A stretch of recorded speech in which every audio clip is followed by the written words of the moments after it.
waxaanu ku shiray sidaad qaadateen sawirkii isuduwayaasha gobolka iyo taliye qaybta gobolkan waxaanu ka wada hadlaynay ajendayaal dhowr ah oo ay ugu waaweyn yihiin arrimaha nabadgelyada iyo dhismaha guddidii horumarinta ee gobolka waanu doonayno in gobolkan uu yeesho guddi horumarineed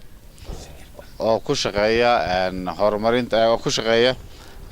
maaragtay book strategy plan samayn doono kii 2016 ka dhacay la abuuri doono ku shaqeeya guddida horumarinta ka koobnaan doona hay'adii dawladda iyo dadkii public ah shacabkii deegaanka sidoo kale waxaan ka wada hadalay maaragtay fulinta iyo meelmarinta go'aamadii xukuumadda ka soo baxay sicir bararka oo ogtiin imika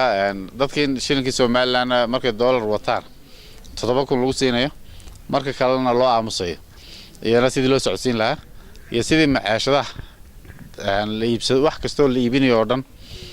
anagoo tixraacayna waraqad wareegta nooga soo baxday wasaaradda ganacsiga in lagu iibiyo shilinka Soomaaliland oo aan wax dollar lagu iibin karaa jirin sidoo kale waxaan ka hadalay in iskuulada private-ka ah ee ardayda ku xidhay dollarka iyana aanay maaragtay ku xidhi karin wax dollar ah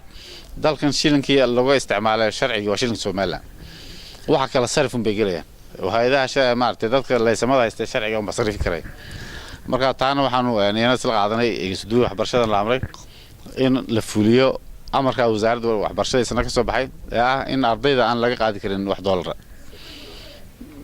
sarfilayaashana sidoo kale ay u hoggaansamaan go'aanka ka soo baxay waxa isaga halka warbixin laga siiyay taliye qaybta oo maalmahan bay hawl ka wadeen ciidamada amniga kuwa sirdoonka iyo kuwa kale dharcadkaba ee beeliskaba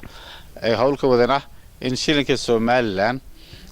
inay u hoggaansameen sarifkiisii 7,000 leego war wanaagsan oo ka soo baxay sarfilayaasha qaarna u hoggaansameen nin kaliya heleena way xidheen laakiin damaanad bay ku sii daayeen 6 saacadood kadib markuu aqbalay inuu shilinka ku sarifo 7,000 marka ayana intaas oo dhan baanu ka wada hadalnaas maanta shirkiga ku saabsanaa